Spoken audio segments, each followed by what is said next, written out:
रामपुर नाम के एक छोटे से गांव में मोहन नाम का एक गरीब लड़का रहता था। उसके परिवार में उसके साथ उसके बूढ़े माता पिता रहते थे। सोहन का परिवार बहुत ही गरीब था। उनके पास ना तो कोई जमीन थी, नहीं खाने के लिए कोई साधन था। सोहन दिन भर मजदूरी करता और उससे जो कुछ भी कमा पाता उसी से अपने पूरे परिवार का पेट भर लेता।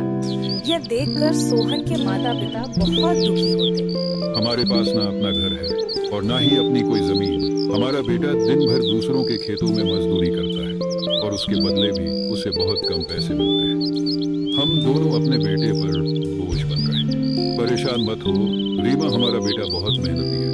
भगवान सब देख रहा है। सोहन ने कभी किसी के साथ गलत नहीं किया। वह ईमानदारी से मेहनत करता है। उसने बचपन से बहुत परेशानियां देखी हैं, पर उसने कभी हार नहीं मानी। एक दिन हमारा बेटा भी बहुत धन कमाएगा और उसकी सारी परेशानियां दूर हो जाएंगी। सोहन हमेशा सोचता था कि आज भले ही उसकी किस्मत उसका साथ ना दे रही हो, पर उसे यकीन था कि अगर वह मेहनत करता रहेगा तो एक दिन उसका भाग्य भी बदलेगा और उसकी सारी परेशानियां खत्म हो जाएंगी। एक दिन सोहन लालाराम जमींदार के खेत पर काम कर रहा था। लालाराम पास के एक पेड़ के नीचे बैठा था। सोहन अपने काम में लगा हुआ था। तभी उसने देखा कि लालाराम बहुत ही उदास है और गहरी चिंता में डूबा हुआ है। लालाराम को उदास देख मोहन तुरंत लालाराम के पास गया और बोला, क्या हुआ मालिक, आप बहुत उदास लग रहे हैं। मुझे ऐसा लग रहा है जैसे आप किसी गहरी चिंता में हैं। कुछ हुआ है? मुझे बताइए, क्या पता मैं आपकी कोई सहायता कर सकूं। सोहन की बात सुनकर लालाराम को गुस्सा आ गया और वह सोहन से गुस्से में बोला, अरे तू मेरी क्या सहायता करेगा? तू खुद अपनी सहायता कर सकता है क्या? अगर तू किसी की सहायता करने के काबिल होता तो क्या तुझे 2 वक्त के खाने के लिए आज मेरी जमीन पर काम करने की जरूरत पड़ती? चल यहाँ से जा, अपना काम कर और मुझे परेशान मत कर। सेठ जी, ऐसा नहीं है, यह सब वक्त की बात है। सब किस्मत का खेल है और इंसान को अपनी मेहनत पर विश्वास रखना चाहिए।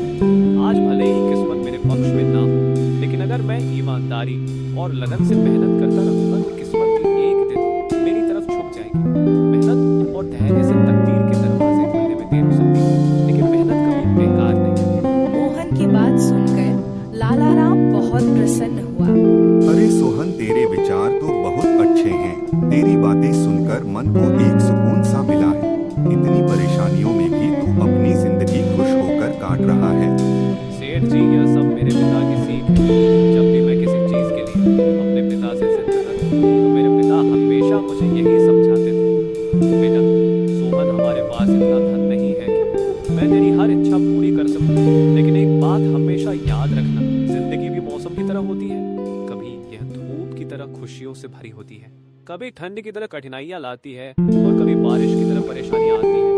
लेकिन जैसे हर मौसम बीत जाता है वैसे ही जिंदगी के मुश्किल हालात भी गुजर जाते हैं। बस धैर्य और हिम्मत बनाए रखना जरूरी है, क्योंकि एक दिन सब कुछ ठीक हो ही जाता है। अरे वाह, लगता है तेरे पिता बहुत ही नेक इंसान है। किसी दिन मैं भी उनसे जरूर मिलूंगा। मालिक, क्या हुआ है? आप एक बार मुझे साफ साफ बताइए, क्या पता आपकी परेशानी का कोई हल मिल जाए। अरे सोहन, मैं एक बहुत बड़ी परेशानी में फंस गया हूँ। मुझे अपनी परेशानी का कोई भी हल नजर नहीं आ रहा है। सेठ जी, एक बार मुझे बताइए, क्या पता आपकी परेशानी का कोई हल निकल ही जाए। सोहन, हमारे गांव में मेरे पिता की एक पुश्तैनी जमीन थी जो काफी पीढ़ियों से हमारे पास थी। उस पर मेरा और मेरे भाई का हक है, पर हमारे गांव के ही 2 बाप बेटों ने उस पर कब्जा कर लिया है। मैं पुलिस थाने में केस दर्ज कराने की सोच रहा था, लेकिन गांव के बहुत बड़े लोग उनके साथ हैं। मैं कितनी भी कोशिश कर लूं, लेकिन मैं उन लोगों का कुछ नहीं बिगड़ पाऊंगा। अब तो उन लोगों ने उस जमीन पर खेती भी शुरू कर दी। मेरे पिता की पुश्तैनी जमीन मेरे हाथों से छीनी जा रही है, इसलिए मैं बहुत परेशान हूँ। मुझे समझ नहीं आ रहा मैं अब क्या करूँ। आप सही कह रहे हैं सेठ जी, अगर आप कानून का सहारा लेकर भी